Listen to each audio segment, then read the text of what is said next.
My name is Rachel Carter. I am 34, and for years I told myself I could handle my family's sharp words, the comparisons, even the cold silences.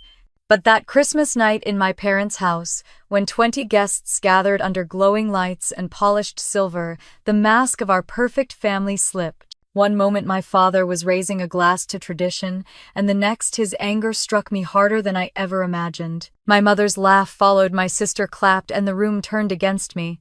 What happens when the people you trust most decide to humiliate you in public? Stay with me, because the choices I made after that night will leave you stunned. Let me take you back to where it began. The Christmas lights glowed softly against the frosted windows of my parents' old house in Concord, Massachusetts, and for a moment I let myself believe it might be a peaceful night. The big oak table was dressed in red and gold, candles flickered, and a pine wreath hung proudly over the fireplace. 20 guests gathered, neighbors and relatives, sipping wine, laughter bouncing off the high ceilings. On the surface, it looked like a picture-perfect Christmas party, but under it all was a tension I could feel in my bones. My father, William Carter, stood at the head of the table, his silver hair slicked back, his suit sharp as ever. He raised his glass and everyone went quiet. He had always loved commanding a room, and even at 62 his voice carried authority. He talked about family, about legacy, about how proud he was of the traditions the Carters had built. My mother, Linda, smiled up at him, her diamond earrings catching the light, her hand resting gently on his arm, as if to show the crowd they were unshakable. I sat a few seats away, watching my glass untouched. I wanted to believe this night could be a turning point, maybe even a reconciliation. It had been years of strained visits and careful distance, and yet I came because the invitation had been written in my father's hand, because a part of me still wanted to believe I mattered. Then he shifted the subject, his words heavier. He spoke of the house we were standing in, the old Carter home, built in the late 1802, the heart of our family history. He said it was time to think about the future, to put the house where it belonged. He turned toward Emily, my younger sister, who sat glowing in a new green dress, her hand looped through Jason's arm. Guests nodded approvingly, as if they knew what he was about to say. My chest tightened. I heard the blood rush in my ears. Before I could stop myself, I spoke. My voice cut through the hum of approval, calm but firm. That house is not yours to give away. It was placed in a trust by Grandma Eleanor. You know that as well as I do. The room shifted, conversations froze. My father's smile faltered, his eyes narrowing in a way that made me feel like a child again. He set his glass down slowly and turned to me. His jaw clenched. Rachel, you will not ruin this evening. I kept my eyes on him. I will not sit here while you pretend the law does not exist. Grandma made her wishes clear. That house belongs to both her grandchildren, not just to Emily. My mother let out a short laugh, sharp and cutting. The sound sliced through the silence. Her face was still smiling for the guests, but her words were cruel. Why should you care, Rachel? You have no children to pass it to. Give the house to Emily. She has a future. You do not. My breath caught. The words hit like a blade. I saw a few guests shift uncomfortably, one older man lowering his eyes to his plate. Emily leaned forward, her voice ringing with glee. Exactly, Mom. Rachel does not need it. She is nothing but a burden. Worthless.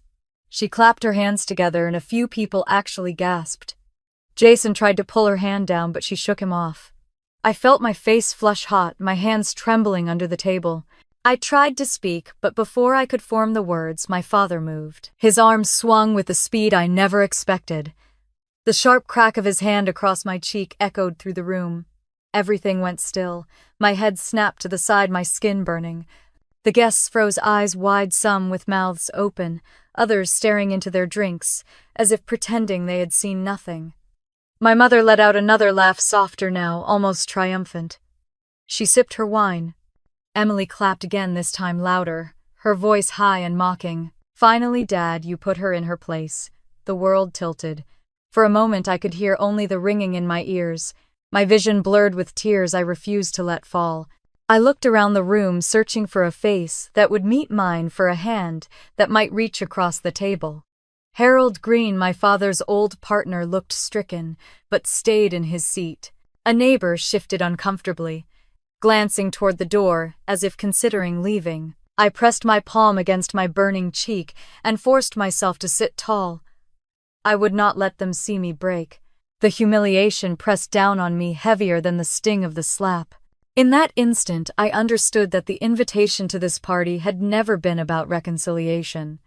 It had been a stage, and I had been brought here to be humiliated. The chatter began to rise again, whispers and murmurs as people leaned toward each other, careful not to speak too loudly. My father returned to his chair as though nothing had happened. My mother touched his arm, her smile fixed for the room. Emily poured herself another glass of champagne, smirking in my direction. I sat frozen, staring at the lights of the Christmas tree, the ornaments reflecting the glow like tiny fragments of glass. My heart pounded, but beneath the shame, there was something else, something sharp and cold forming in my chest. I did not know it yet, but that was the moment everything began to change. When I was a little girl, I used to think the Carter family was the kind of family other people envied. My father was building his construction business from the ground up. My mother was beautiful and social, and I was their golden child, the one who won spelling bees and played the piano in every school recital. For the first 8 years of my life, I was their pride and joy. They bragged about me to neighbors, saved every ribbon I brought home, and filled photo albums with my smile. Everything shifted the year Emily was born. She was blonde, blue-eyed, and from the moment she arrived, it was as though the sun rose and set on her. I remember standing in the hospital room, clutching the new doll Grandma had bought for me, watching my parents coo over the crib. I was told to be a good big sister to share to help. Overnight, I was no longer the star of their world, but the responsible one who should know better. As children, the difference between us became impossible to ignore. When Emily broke my favorite toy, my parents said accidents happen. When she scribbled all over my science project the night before the fair, my mother said sisters share everything. I spent hours remaking it bleary-eyed and won second place. My father clapped politely but bragged later about Emily's drawing taped to the fridge. In high school, it grew worse. Emily sneaked into my closet and wore my prom dress without asking, returning it with a wine stain down the side. I cried and begged my parents for help, paying for cleaning, but they waved me off. Emily is young, they said. She just wanted to look pretty. The next week, my father slipped her money for a new outfit to make her feel better. When she crashed my car at 17, it was me who handled the insurance calls. They bought her jewelry to cheer her up while I rode the bus to work. I told myself that if I worked harder, if I achieved more, they would notice me again. So I studied late into the night, earned scholarships, and pushed myself until I graduated top of my class. I was the first in the family to attend MIT, living in Boston on nothing but part-time jobs and determination. Every success I earned was mine alone. In my second year at the firm where I now work, I met Michael. He was steady and kind, a young corporate attorney with a warm smile. He asked me questions no one else in my family had ever cared enough to ask. He wanted to know what books I read, what made me laugh, what I dreamed about. When we married 3 years later, it was a small ceremony in a church near Boston. I wore a simple lace gown, and Michael cried when I walked down the aisle. My parents criticized the whole thing as cheap, not grand enough for a Carter wedding. The greatest wound came when Michael and I discovered my struggle with endometriosis. We tried treatments, prayed through 2 miscarriages, and finally accepted that biological children might never be in our future. My mother called me a quitter. My father looked Michael in the eye and suggested he find a real woman who could give him sons.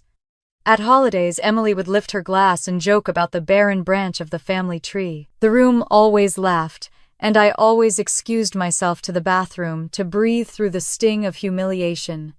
We pulled back then slowly, at first fewer calls and shorter visits, then only Christmas cards. I thought distance might protect my heart, that maybe without the constant reminders of their disappointment, I could live freely. I built a life with Michael filled with friends who became family dinners in our brownstone apartment and vacations we paid for ourselves. We spoke of adoption someday, and for the first time I felt hope that family could be defined in a new way. Yet despite everything, when the invitation arrived for my father's Christmas party written in his handwriting, I let a flicker of hope in. Maybe turning 62 had softened him. Maybe he wanted to reconcile to finally acknowledge me as his daughter again.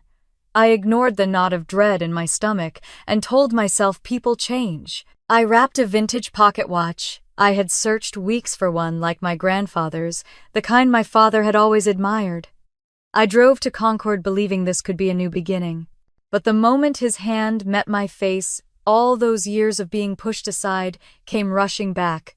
The sound of guests gasping was the same as the laughter at Emily's cruel jokes, the same as the silence when my mother told me I had failed as a woman. In that single strike, my father confirmed what I had feared since I was a child, standing at Emily's crib.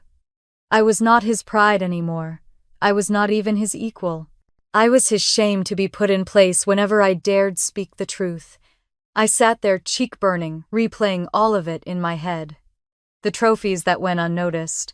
The nights I stayed awake, memorizing formulas by candlelight when the power bill went unpaid.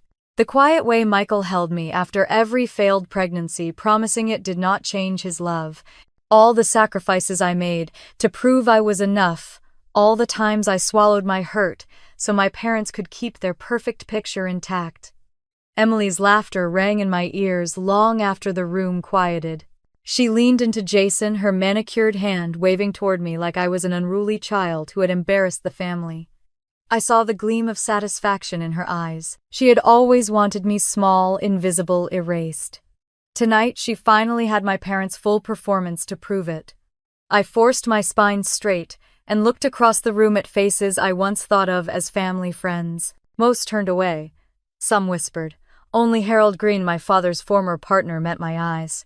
His face was pale, his jaw tight, and though he said nothing, something in his look told me he knew this had gone too far. I breathed deeply, willing myself not to cry. If I crumbled now, Emily would win, my mother would smirk, and my father would dismiss me once again. But as the tree lights flickered against the old windows, and the sting of my father's slap burned hotter than ever, I realized something I had never dared admit. This was not a family I could beg for love from any longer.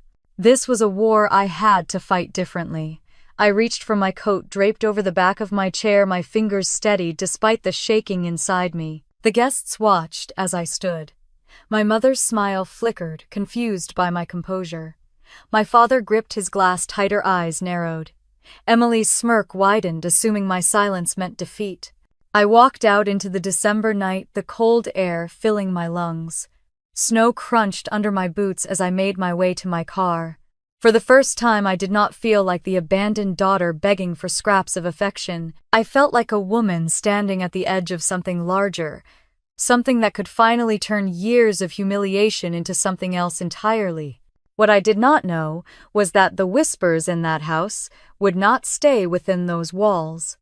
In the morning, the town would be buzzing with gossip, and my humiliation would spread further than I ever imagined. By the next morning, my phone buzzed non-stop with messages I had not asked for. A neighbor from my parents' street left me a voicemail, her tone hushed but brimming with curiosity. She said she had heard about a scene at the Carters' Christmas party and wanted to know if I was all right. I deleted it before she finished. Then came a text from an old classmate who still lived in Concord, asking if it was true that my father had struck me in front of everyone. I stared at the screen, my stomach twisting. Small towns have long memories, and news like this spreads faster than wildfire. I drove to the corner cafe near my apartment in Boston, hoping coffee might quiet my nerves. As I stood in line, I caught two women at a table whispering my name. They did not see me at first, but when one looked up and our eyes met, she flushed red and bent her head quickly. I felt the sting of shame rush through me again. Even here away from Concord, the whispers had followed me. By the time I returned home, my voicemail box was full. Some messages were kind, like from my coworker Melanie, who said she had heard gossip but did not believe it and was there if I needed someone. Others were cruel. One anonymous caller said, maybe my father had finally taught me a lesson. I gripped my phone so tight I thought it might crack. That evening, as I sat in my kitchen, staring at the snow falling outside, there was a knock at the door. I opened it to find Jason standing awkwardly in the hallway, his hands shoved deep in his coat pockets. His eyes darted down the hall as if making sure no one had followed him. "Rachel, can I come in for a minute?" he asked quietly. I hesitated. Jason had always been polite but distant, more like a shadow following my sister than a brother-in-law with his own convictions. Still, something in his expression looked genuine, even nervous. I stepped aside. He stood by the counter, shifting his weight from foot to foot. "I am sorry about what happened last night. Sorry does not undo it," I said flatly. "I know." He rubbed his forehead. "But there are things you do not know. Emily and your parents have been saying things about you to everyone in town. They tell people you turned your back on the family, that you refuse to help when times are hard." My chest tightened. "They never asked me for help." Jason looked at me then, his eyes heavy. "They would never ask. They would rather paint you as selfish. It is easier that way." I leaned against the counter, my hands gripping the cool granite. "Why are you telling me this?" "Because I saw your face last night. I saw the way he hit you. It was wrong. And the truth is, things are worse than you realize." He stopped chewing his lip. For a moment I thought he might tell me everything, but then he shook his head. "I cannot say more, not yet. Just be careful." "Be careful of what?" He shook his head again, his jaw tight. "I have said too much already." Before I could press him, he pulled on his gloves and slipped out the door, leaving me in silence. I sank into a chair, replaying his words. "There are things you do not know. Be careful." My heart pounded with both dread and curiosity. What could be so terrible that even Jason, who usually never went against Emily, would warn me? The next day at the grocery store near my apartment, I overheard two older women by the produce section. One said loudly enough for me to hear, "Poor Michael, imagine being married to someone who cannot even give him children and then humiliates her father at Christmas." I dropped the carton of strawberries in my hands, the red berries scattering across the floor. They stared at me, one with pity, the other with disdain.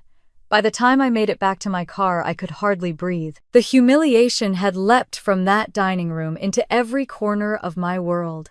My private pain was now gossip for strangers. That night I sat in my living room with the lights dimmed, holding the old pocket watch I had wrapped so carefully for my father.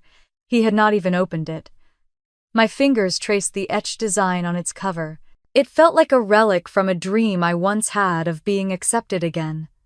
Now it felt like evidence of my own foolish hope. My phone buzzed again, another message. This time it was from Jessica, my childhood friend who still lived in Concord. She wrote, "I heard about last night. I am so sorry. Can we talk?" I called her immediately. Her voice came through the line, warm and steady. "Rachel, you cannot let this break you.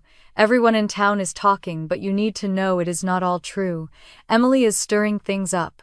She told people you refused to share your money, that you looked down on the family." I laughed bitterly.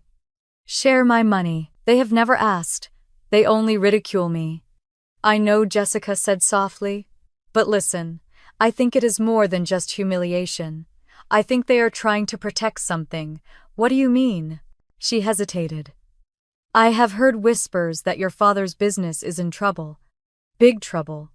And Emily has been telling people you want to cut ties so you do not get dragged into it." My grip tightened on the phone. I had not heard a word of this until now. My father had always boasted about Carter Construction, as if it were untouchable. "Rachel," Jessica continued, "just promise me you will be cautious. Emily and your parents are desperate. Desperate people do desperate things." When we hung up, I stared at the ceiling, the room spinning around me. The humiliation was only part of the story. Behind it was something darker, something that smelled of desperation and secrets. For the first time in years, I felt a surge of anger burn hotter than my shame. They had not only broken me in front of 20 guests, they were spreading lies through the town, painting me as selfish and bitter, all while hiding something from me. Jason's warning echoed in my mind, blending with Jessica's words. I knew then that I could not sit quietly anymore. Something was unraveling in my family, and if I did not uncover it, I would not just lose my dignity. I might lose everything tied to my name. The night after Jessica's call, I sat on the edge of my bed with the phone in my hand staring at Harold Green's number. I had not spoken to him in years. He had been my father's partner back when Carter Construction was expanding, a man who knew every detail of the business. I remembered him as kind, the one who used to sneak me cookies during long office visits. My father had cut ties with him, suddenly claiming Harold was slowing things down. I pressed call before I could overthink. The line rang 3 times before a gravelly voice answered. Harold Green, Mr. Green, it is Rachel Carter. There was silence, then a sigh. I was wondering when I might hear from you. After what happened at your parents' Christmas party, I figured it was only a matter of time. My heart skipped. You heard. Everyone heard, he said.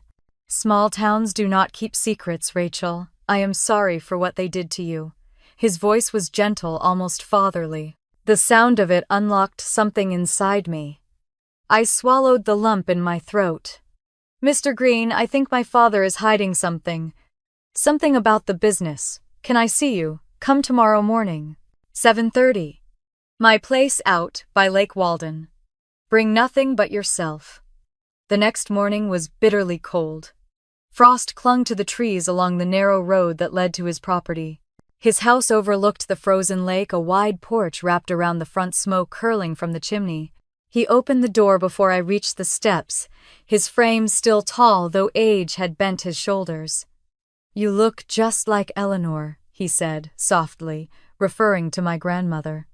Come in before we both freeze. The warmth of his home was immediate. The living room smelled of wood smoke and old books. He led me to his study, a room lined with shelves and heavy oak furniture. A pot of coffee steamed on the sideboard. I sat while he poured us each a cup. I will not waste time, he said. Your father has been drowning in debt for years. I tried to stop him when we were partners. He kept cutting corners, moving money, taking loans under names he should not have touched. That is why I left. I gripped the mug in both hands, trying to steady myself. Under names? What do you mean? Harold pulled open a drawer and set a worn file folder on the desk. Inside were documents, loan applications, signatures. My eyes widened. At the top of one page was my own name written in my father's bold hand, pretending to be mine. That cannot be, I whispered. I am afraid it is. Back in 2018, he used your name to co-sign for a $3.5 million loan. He told the bank you were a silent partner, that you had agreed to support Carter Construction's expansion. My stomach dropped.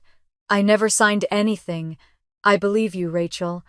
I kept copies because I knew one day this might come back to haunt you. If those loans default, creditors could come after you personally. The words felt like ice water down my spine. I ran my finger over the forged signature, so close to my handwriting it made me sick. Years of discipline, of working late nights at my firm, could all be swept away because my father had stolen my name. Harold leaned back. He is desperate now. The company is bleeding money. Emily and Jason moved in with your parents because they could not make ends meet. Your father is clinging to the house as collateral. I thought of my grandmother's will, her insistence that the family home remain in trust for 3 generations. My father had always spoken of that house with pride. Now it was nothing more than a bargaining chip. What do? I asked quietly. Gather proof, Harold said firmly. Do not confront him yet. You need evidence, legal counsel, and someone you can trust.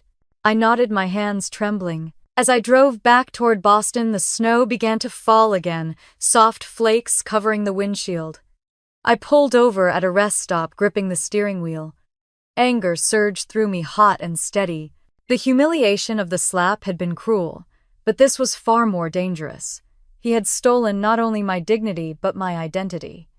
When I reached home, I sat at the kitchen table and pulled out the pocket watch again. I thought about my grandmother, about the strength in her eyes when she told me once that family was not about pleasing everyone. It was about doing what was right. For the first time in years, I felt her presence like a hand on my shoulder. That evening, I called Jessica back. I need your help, I said. Do you still have family at the county office?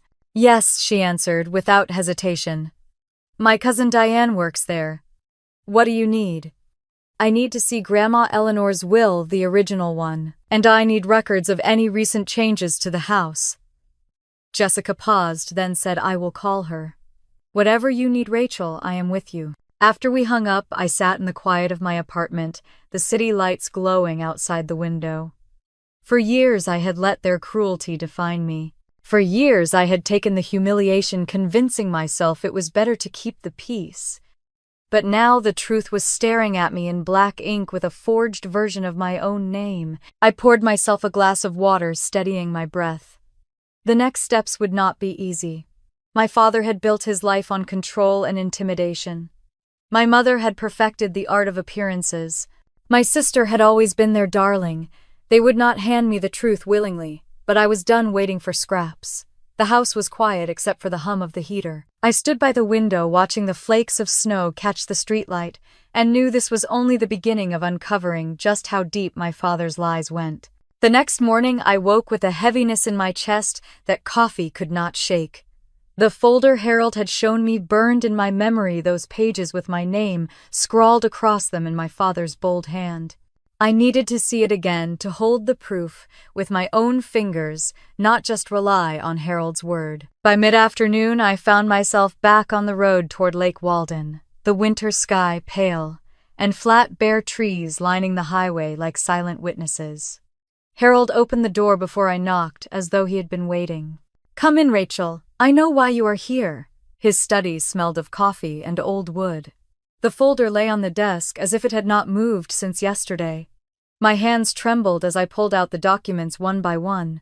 Loan applications, incorporation papers, tax filings. Each bore a version of my signature that looked close enough to pass, but wrong enough to twist my stomach. This one, Harold said, tapping a page dated May 2018, was for the Riverfront project. Your father told the bank you were a partner.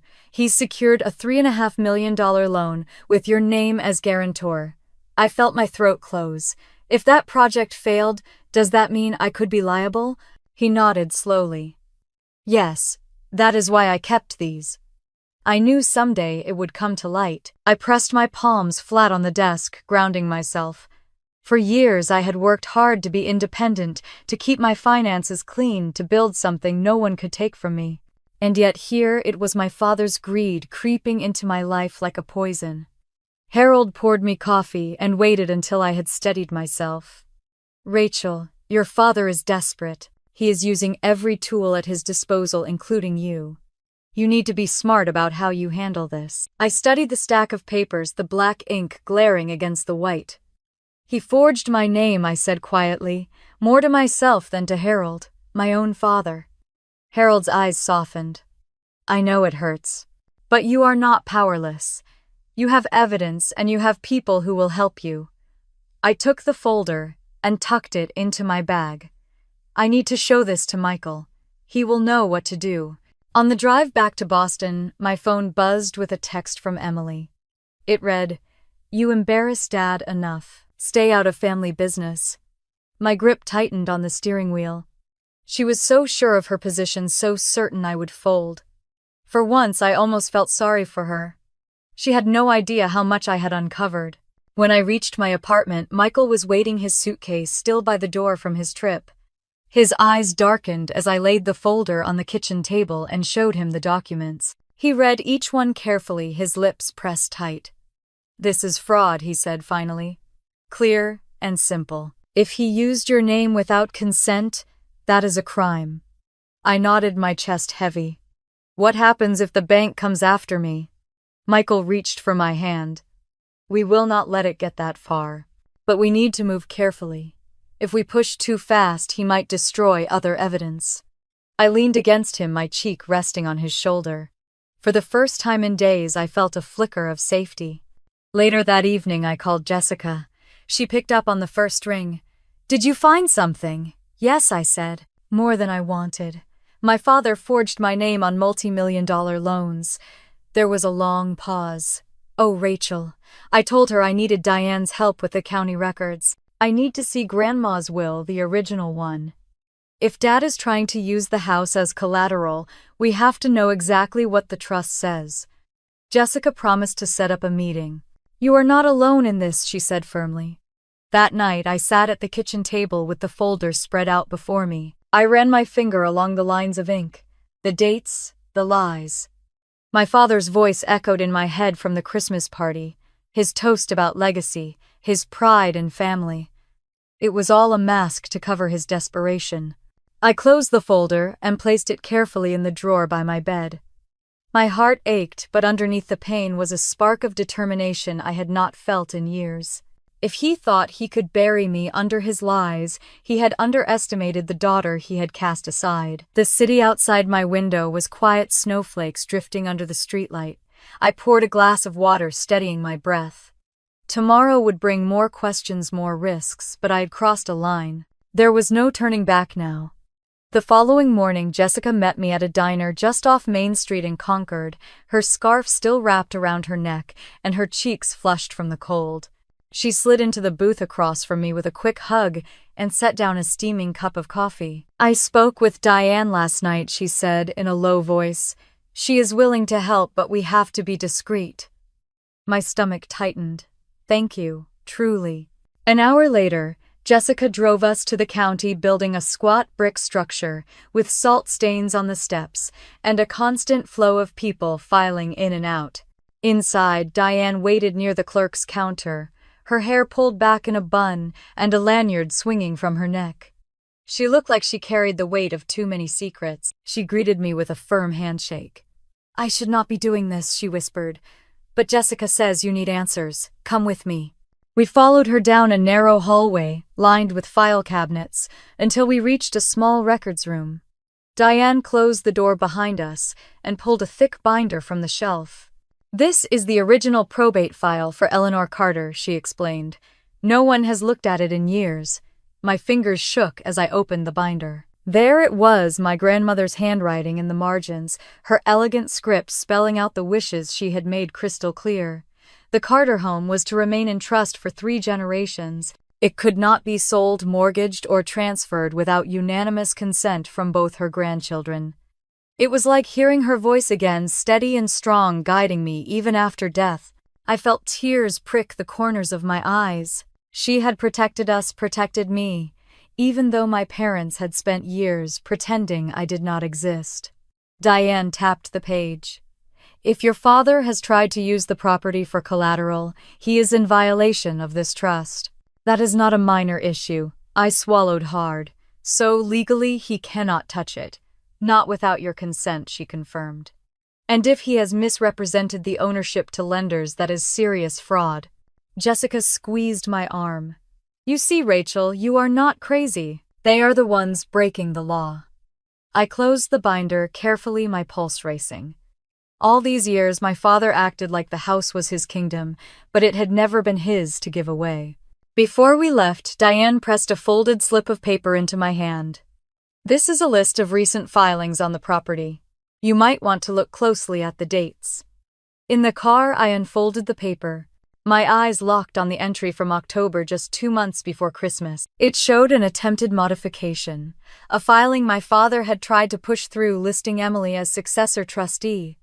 My blood ran cold. He is trying to cut me out, I whispered. Jessica gripped the steering wheel tighter. Then we have to move faster. That night I sat in my apartment with the documents spread out on the table, Michael beside me flipping through each page. His jaw tightened with every line. Rachel, this is enough to get an injunction. He cannot legally maneuver around you. But if he has already lied to lenders, I said, what happens then? He looked at me steadily. Then we have leverage. I leaned back, exhausted but sharper than ever.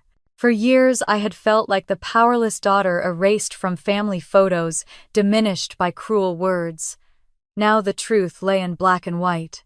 My grandmother's wishes were ironclad, and my father's manipulations were nothing but smoke and mirrors. Jessica called later that evening. Are you all right? I am more than all right, I told her. For the first time in years, I feel like Grandma is standing right beside me. After we hung up, I carried the binder and papers into my bedroom, placing them in a locked chest at the foot of my bed. I touched the cool metal surface and whispered a promise to myself. I would not be silenced again. The city outside was hushed under new snow, but inside my chest the storm was only beginning. Michael sat across from me at the kitchen table, the trust papers and forged loan documents spread between us. He rubbed his temples, his lawyer mind already calculating next steps. "Rachel, we cannot handle this alone anymore.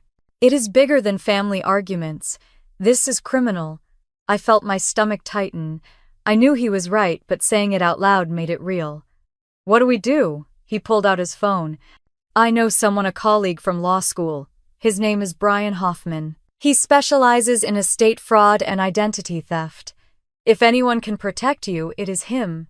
The following day, I walked into a sleek office building downtown Boston, my heart pounding as the elevator climbed to the 15th floor. Brian greeted us in the lobby, a tall man in his 40s, with steady eyes and the kind of calm that made you feel both safe and unnerved. He motioned us into his office and gestured for me to begin. I laid out the documents Harold had given me then, the slip of paper from Diane, with the property filings. As Brian flipped through each page, his brows furrowed deeper. "This is not small," he said finally. "Your father has committed forgery. He has used your identity without authorization, likely multiple times. If these loans have defaulted, you could face creditors coming after you personally." The words made me grip the armrest of the chair. Could I really be sued for debts I never agreed to? Brian's voice softened. "That is why we move now. With the evidence you have and the original trust documents, we can petition the court to freeze any transfer of the Carter house. We can also begin preparing a case for fraud if necessary." Michael squeezed my hand. "She is not trying to destroy her family, Brian. She just wants the truth protected." Brian nodded. "Then we will take the most strategic path. We will secure the house first. Then if your father pushes back, we show the courts what he has done." For the first time in weeks, I felt the weight shift. I was not powerless anymore. Later that night, back in our apartment, I sat by the window with a blanket wrapped around my shoulders. Boston's skyline glowed in the distance, but all I could see in my mind was my father's face when the truth finally confronted him. I wondered if he would rage or crumble or both. Michael joined me, handing me a mug of tea. "You are strong, Rachel. Do not forget that." I looked at him grateful. I spent so many years trying to earn their approval. Now I see it was never about me not being enough. It was about them needing control. The next week, Brian filed the paperwork for the injunction, citing the trust language Diane had uncovered. He explained each step carefully, making sure I understood. It was clinical legal, but beneath it all, I felt something personal. My grandmother's voice, her promise that the house would stay in the family, was finally being honored through me. At night, I dreamed of the Carter home, its wide porch, and the pine tree that had stood for generations in the yard. For years, I had avoided it, associating it with pain. Now I thought of it as a fortress of truth I had to protect. Still, fear lingered. I knew my father would not sit quietly. He would lash out, manipulate, twist the story. My mother would stand by him, Emily would clap and cheer, as she always had. But Jason's warning echoed in my ears, and Harold's steady gaze reminded me I had allies. One evening, as snow tapped against the windows, Michael read over Brian's draft motion again. "He is airtight," he said. "They cannot ignore this." I exhaled slowly. Good. But deep inside, I knew the hardest part was still to come. Legal documents could protect the house, but they could not mend the betrayal or silence the lies spreading through Concord. That part would require me to face my family head-on. I closed my eyes, hearing again the echo of my father's hand across my cheek, Emily's laughter, my mother's smirk. Those memories no longer made me shrink. They fueled me. The storm inside me was no longer chaos. It was focus. The next move would be mine. The following morning, I woke before dawn, my chest tight with the weight of everything I carried. The city outside was still quiet, but my mind spun as though it had been running all night. I knew I could not stay in the safety of my apartment forever. If my father was bold enough to forge my name on multi-million-dollar loans, then the lies could be deeper than I imagined.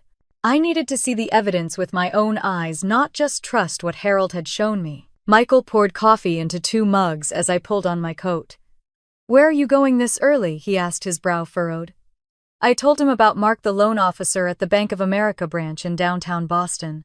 A friend of Michael's colleague had put us in touch, and he had agreed to discreetly check whether my name was tied to accounts or loans. Michael insisted on coming with me.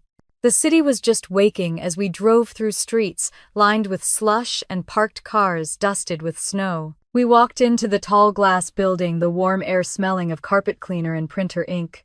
People shuffled past us in long coats, some clutching portfolios or envelopes. Mark met us in the lobby, a man in his 50s with thinning hair and eyes that looked tired but kind. He shook Michael's hand, then mine, and led us into a small office with frosted glass walls. "Please sit," he said, his tone low. "I did some digging after we spoke on the phone. What I found is troubling." My heart thudded as he turned the monitor so I could see. On the screen were loan files, scanned signatures, financial statements. My name appeared again and again. Rachel Carter, guarantor, partner.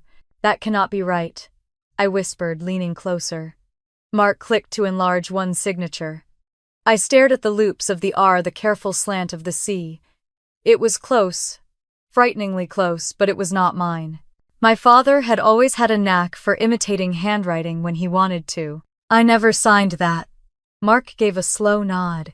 "Then someone forged it. This particular document is tied to a refinancing from 2021, $2 million in debt. If it defaults, the bank could come after you." The room tilted for a moment. I gripped the armrest of the chair. Michael's hand steadied mine. "She never authorized any of this," he said firmly. Mark's face was grave. "Then you need to protect yourself. Take copies of these. You will need them." He printed a stack and slid them into a folder. I tucked it into my bag with trembling hands. As we left the bank, the cold air slapped my face. I breathed hard, trying to calm the storm in my chest. Michael's arm wrapped around my shoulders. "This only proves what Harold warned us about.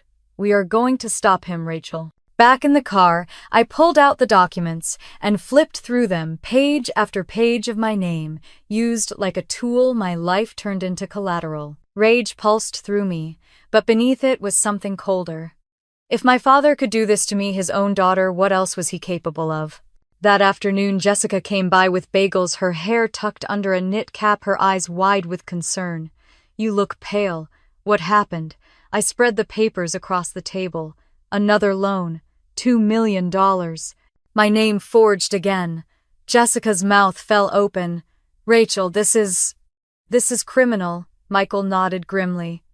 "And we will treat it that way." She reached across the table and squeezed my hand. "I cannot believe your parents would let it go this far." "They would," I said quietly. "And worse.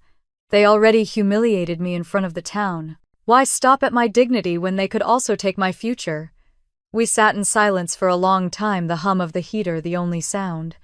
Finally, Jessica said, "I am with you, whatever comes next." Later that evening, when Jessica had left, I carried the new folder into my bedroom and placed it beside the trust documents. The metal chest felt heavier now, as though it carried not only paper but the truth of decades of betrayal. I knelt by it for a moment, my hand resting on the lid. I thought of my grandmother, her firm voice, when she told me once that integrity was worth more than money. She had built that house as a home, not as a bargaining chip. She would never have imagined her son twisting her legacy into debt and deception. Michael leaned against the doorway, watching me. He said softly, "Every piece of evidence we find is one step closer to freedom." I looked up at him, and one step further from them ever forgiving me. He crossed the room and pulled me into his arms. "They made their choice, Rachel. Now you make yours." That night I could not sleep. I lay awake, staring at the ceiling, the city lights seeping through the blinds. I remembered my father's toast at the Christmas party, his voice booming about legacy and loyalty. Now those words felt like ash. He had used loyalty as a leash, legacy as a weapon. At 3 a.m, I rose and stood by the window, watching the snow fall under the glow of the streetlight. The quiet of the night wrapped around me, but inside I felt sharper than ever. They thought humiliation would silence me. They thought forged signatures would trap me. They thought gossip would bury me. I pressed my hand to the cold glass and whispered to myself, they were wrong. The storm inside me was no longer fear. It was resolve steady and unshakable. By the time the first light of dawn touched the rooftops, I knew exactly what needed to be done. Tomorrow I would meet Brian again. This time I would not come only as a daughter seeking help. I would come armed with proof that could change everything. Brian's office felt colder that morning, though the heat hummed steadily through the vents. I slid the new folder across his desk, the papers I had gathered from the bank, still crisp from the printer. He skimmed them quickly, his jaw tightening as his eyes flicked from one page to the next. This is exactly what we needed, he said. With this and the trust documents, we can stop any attempt to transfer the house. More than that, Rachel, this is enough to open a fraud investigation. The word fraud rang in my ears. I folded my hands in my lap, my pulse hammering. He is my father, I whispered. Brian leaned forward, his voice calm but firm. He is also a man who has used your identity to secure millions in loans. The law will not see him as your father. It will see him as a fraudster. Michael rested his hand over mine, grounding me. We are not here to destroy them, Rachel. We are here to protect you and your grandmother's legacy. I nodded, swallowing hard. Then what comes next? Brian outlined the steps. First, we would file an emergency motion in probate court to freeze any transfer of the Carter home. Then we would prepare a separate claim detailing the forged signatures and unauthorized loans. He warned that once the papers were served, there would be no way to contain the fallout. As we left the office, the cold Boston wind whipped around us. Michael wrapped his scarf tighter and said, "They will fight this. You need to be ready." I already was. That evening, Jessica came over, her cheeks flushed from the cold, her arms full of groceries. She cooked pasta while I told her everything Brian had said. When I finished, she set down the spoon and looked me squarely in the eyes. "Rachel, you have to be prepared for the town to turn against you. Your parents have painted themselves as victims for years. Once this comes out, they will double down." I sighed. "I know. They already have Concord whispering that I am selfish." "Then you show them the truth," Jessica said fiercely. "People respect facts more than gossip, especially when the law gets involved." Her words gave me strength, though fear still lingered. The next morning, while snow fell thick across the city, Michael suggested we reach out to Harold again. He might still have documents from his partnership with my father that could add weight to our case. We drove out to Lake Walden, the roads slick with ice. Harold greeted us at the door, his breath visible in the frigid air. "I figured I would see you again soon," he said, ushering us into his study. I laid the new bank papers on his desk. His brows rose as he read them. "He is still at it," Harold muttered. "I suspected as much. Wait here." He went to a filing cabinet and pulled out another thick folder. Inside were letters from banks, contracts, even emails printed and saved. Many bore my name in bold print where it should never have appeared. I flipped through the stack, bile rising in my throat. He has been doing this for years. Harold's eyes softened. He thinks the rules do not apply to him, but the walls are closing in, Rachel. Back in the car, I sat in silence, the folder heavy in my lap. Michael reached over and squeezed my knee. "Every piece of this makes you stronger." That night, as I placed Harold's folder with the others in my chest, I felt something shift inside me. This was no longer just about humiliation or betrayal. It was about survival, about standing for the truth, even when it meant standing alone. The next day, Brian filed the emergency motion. The court date was set for the following week. My hands trembled when I read the stamped notice. Jessica stopped by that evening and found me staring at the document. She took it gently from my hands. "This is good news, Rachel. It means they cannot sell or transfer the house before the hearing." I nodded, but my chest still felt tight. "Once they get this notice, everything will explode." Jessica sat beside me, her voice steady. "Then let it. You are ready for it." I looked at her, my eyes burning. "Am I?" "Yes," she said, "because you finally have the truth on your side." I leaned back, exhaling slowly. She was right. For the first time in years, I was no longer the invisible daughter hiding in the corner. I was the woman bringing light into the shadows my family had tried to bury me under. The snow outside glowed under the streetlights, soft and white, but inside me the storm built stronger, waiting for the moment it would break. The morning the notice was served to my parents, I woke with a knot in my stomach that no amount of coffee could loosen. Brian had warned me the sheriff's office would deliver the papers, and once that envelope landed in their hands, silence would no longer be an option. By early afternoon, Jessica called, her voice tight. "It is done. They got the notice. Half the town already knows." I pressed my hand against the counter to steady myself. "How did they take it?" She hesitated. "Your father shouted so loud the neighbors heard. Your mother told people you are trying to destroy them. And Emily—" I braced myself. "What did she say?" Jessica exhaled. "She told anyone who would listen that you are bitter because you cannot have children, and this is your way of punishing the family." Her words landed like stones in my chest, familiar and cruel. I closed my eyes, forcing myself not to cry. Of course she would use that. It was always her favorite weapon. That evening, Michael found me sitting on the couch, staring at nothing. He sat beside me and took my hand. "They are going to lash out, Rachel. But the court will see the truth." The following days were a blur of whispers and phone calls. Coworkers avoided my eyes at the office. Neighbors in my building looked twice when I walked by. The Carters were a respected name in Concord, and now their daughter was dragging them into court. One evening as I left work, Jason was waiting near the entrance, his hands shoved deep into his coat pockets. His face was pale, his eyes restless. "Rachel, can we talk?" I stiffened. "Why now?" "Please, just 5 minutes."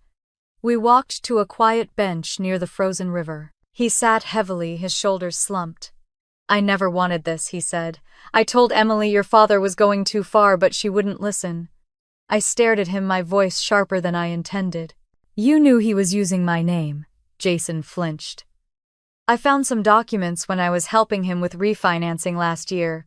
I told him it was dangerous. I told Emily too. She said it was none of my business."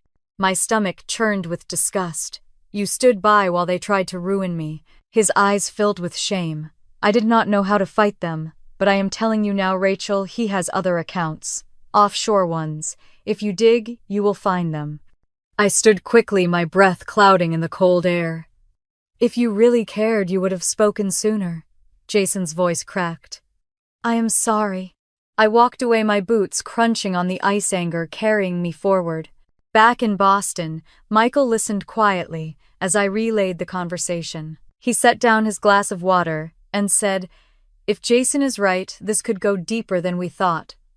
Offshore accounts mean tax fraud, not just forgery." The thought chilled me. Every new layer of deceit made the ground beneath me feel thinner, but it also gave me strength. The truth was bigger than humiliation now. It was about justice. The day of the preliminary hearing arrived with icy winds whipping across the courthouse steps. I wore a dark coat and clutched the folder of documents so tightly, my knuckles turned white. Michael walked beside me, steady and calm. Inside, the probate courtroom was small but full, whispers echoing as familiar faces from Concord filled the benches. My parents sat at the front, my mother's chin lifted in defiance, my father's jaw clenched so tight I thought his teeth might crack. Emily sat between them, her arms folded, her glare fixed on me like a dagger. The judge entered, and the room fell silent. Brian rose and presented the emergency motion, laying out the trust documents with calm precision. He explained how the Carter home had been placed in trust by my grandmother, and how any attempt to transfer or mortgage it without my consent violated the terms. My father shifted in his seat, his face growing redder by the second. When the judge asked if he had anything to say, he shot to his feet. "This is my house. I built this family. She abandoned us years ago, and now she wants to take everything." The judge raised a hand for silence. "Mr. Carter, the document speaks for itself. Unless you can produce evidence that supersedes this trust, your daughter's consent is required." Gasps rippled through the room. My mother's face tightened, her hands gripping her purse. Emily leaned toward her, whispering furiously. The judge set the next hearing date for 3 weeks later and granted the injunction to freeze any transfer of the house. The gavel struck, and just like that, the tide had shifted. As people filed out, I felt dozens of eyes on me. Some looked curious, others judgmental, but a few held sympathy. Emily brushed past me, her perfume sharp, her voice low and venomous. "You think you have won. This is not over." I met her glare with steady eyes. "No, Emily. It is only beginning." Outside, the cold air bit at my cheeks, but I inhaled deeply, letting it fill my lungs. For the first time in years, I felt like I was standing on solid ground. Michael took my hand as we descended the steps. "Whatever storm is coming, we are ready." I looked at him, then back at the courthouse doors where my parents and sister lingered in angry clusters. They had underestimated me for too long. This time I would not back down. The week after the hearing was a blur of long days and restless nights. Every time my phone rang, I half expected it to be my parents, but they stayed silent. Instead, whispers spread through Concord like wildfire. Old friends from high school texted to ask if it was true. Neighbors who once nodded politely now avoided eye contact, and colleagues in Boston seemed to measure me differently when I walked into the office. Michael tried to shield me from it, but the gossip was impossible to escape. Jessica called one evening, her voice tight. "Rachel, they are telling people you are suing your own family out of greed, that you want to take the house and sell it for cash." I closed my eyes, pressing the phone harder to my ear. "That house is not just property, Jess. It is Grandma's legacy." "I know," she said quickly, "but they are twisting everything." I hung up, feeling both furious and hollow. My parents had spent years shaping the town's view of me, and now they were doubling down. A few days later, I received a message from Jason asking to meet again. Against my better judgment, I agreed, if only to see what else he might reveal. We sat in a quiet booth at a small diner off Route 2, the smell of fried food thick in the air. He looked exhausted, his eyes shadowed. "Rachel, I need to tell you something. Your father has been moving money offshore. He used shell companies, some with your name tied to them." Ice slid down my spine. "You are telling me he laundered money under my name?" Jason nodded miserably. "I should have said something sooner, but Emily threatened to leave me if I crossed your father." I leaned back, my appetite gone. "And now I cannot keep quiet. You deserve to know." I stared at him, my hands clenched. "If you have proof, Jason, bring it forward.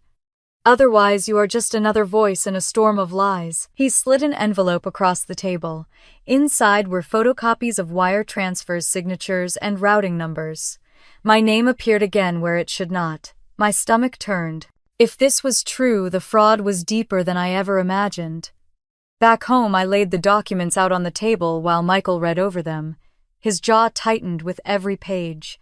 "This is not just probate court anymore, Rachel. If this gets to federal investigators, it is wire fraud and identity theft on a massive scale." I sank into a chair, my head in my hands. How could he risk everything, even prison, just to keep control? "Because control is all he knows," Michael said softly. The next day we met with Brian, handing him the envelope. He scanned the pages with a practiced eye, then looked up sharply. "These are serious. If we introduce them in court, it will not just be about the house. It will be about criminal charges."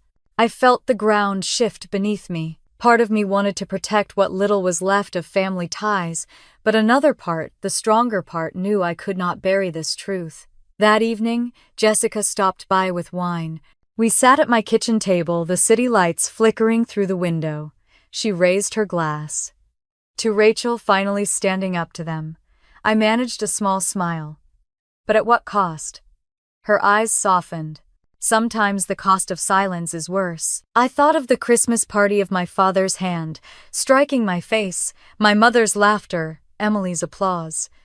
The humiliation had been public, but this fraud, this theft of my name, was the real wound. The days blurred as we prepared for the next hearing.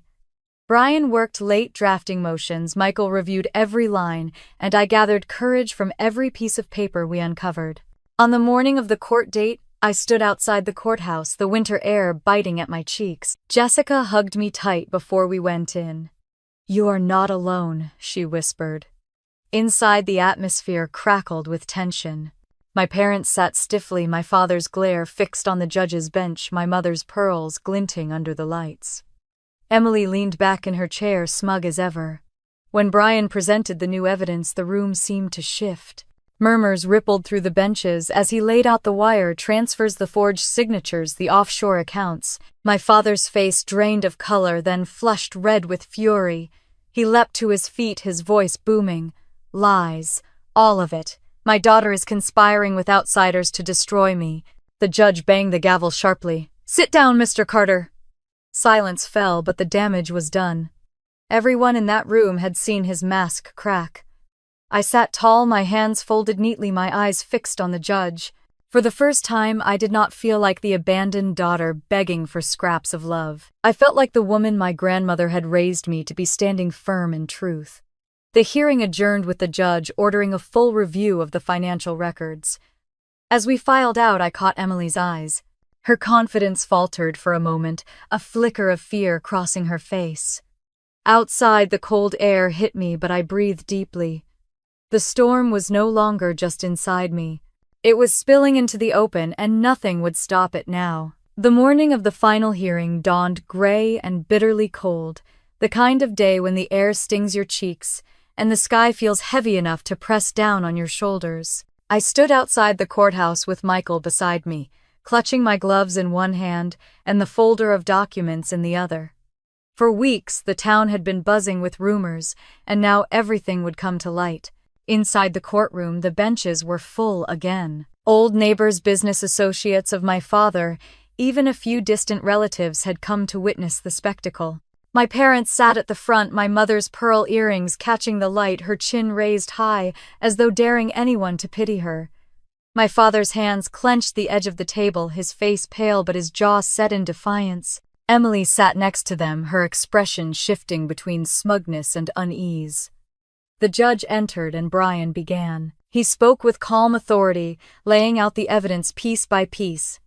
He presented the trust documents, first reminding the court that my grandmother's will had been clear. Then came the bank loans, the forged signatures, the wire transfers with my name tied to accounts I had never seen. With each page entered into record, the weight of my father's deceit grew heavier in the room. When Brian finished, the judge turned to my father. Mr. Carter, do you have anything to say in your defense? My father rose slowly, his voice loud but unsteady. This is my family's business. My daughter abandoned us years ago. She has no right to interfere. The judge's eyes narrowed. That may be your belief, but the law does not support it. The trust is binding, and these documents clearly show a pattern of fraud. Gasps spread across the courtroom. My mother pressed her lips together, her knuckles white around her purse. Emily shifted uncomfortably, her confidence cracking. The judge's ruling was swift. The Carter home would remain in trust, untouchable without my consent. An independent review of the company's finances would begin immediately, and federal investigators would be notified of the forged documents. My father's face went slack, his mouth opening as if to protest, but no words came out. My mother looked straight ahead, as if refusing to see the wreckage around her. Emily buried her face in her hands for a moment, then glanced at me with a look that was part fury, part fear. When the gavel struck, it felt like the air shifted. Years of silence, humiliation, and betrayal seemed to lift, replaced by something solid and final. I walked out of that courtroom into the cold January air, and for the first time in decades, I felt free. In the weeks that followed, the truth rippled through Concord. Neighbors who once whispered now looked at me differently. Some apologized for believing the stories my parents had spun. Others stayed quiet, embarrassed they had ever taken sides. My parents retreated into themselves. My father resigned from his company, the once proud builder, now a man diminished by his own choices. My mother kept to her circle of social friends, but her laughter no longer rang as it once had. Emily and Jason left town quietly, their debts mounting, and their reputations in ruins. I did not rejoice in their downfall, but I could not deny the sense of justice. It was not revenge in the fiery sense, but a quiet restoration of balance. The house, my grandmother's legacy, was safe. My name was no longer a tool for their greed. One Saturday, I drove out to the old Carter home. The porch sagged slightly, the paint peeling in places, but the tall pine tree in the yard stood as strong as ever. I stood on the steps, my gloved hand resting on the railing, and whispered a thank you to my grandmother. Her wisdom had carried me through when nothing else had. Jessica met me there, handing me a thermos of hot coffee. "You did it," she said simply.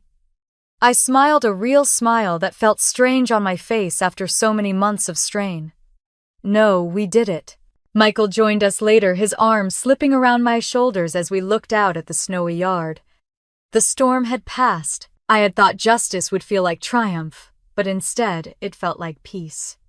A deep exhale after years of holding my breath. To those listening, I want to say this. Sometimes the hardest battles we fight are not in boardrooms or offices, but within our own families. The wounds cut deeper, the betrayals sting longer, but standing up for yourself does not mean you are cruel. It means you are brave enough to honor the truth. Have you ever faced a moment where you had to choose between silence and speaking out, even against those closest to you? I would love to hear your stories in the comments. If this journey spoke to you, please like this video, subscribe to the channel, and share it with someone who might need the reminder that even in the darkest storms, truth and courage can light the way.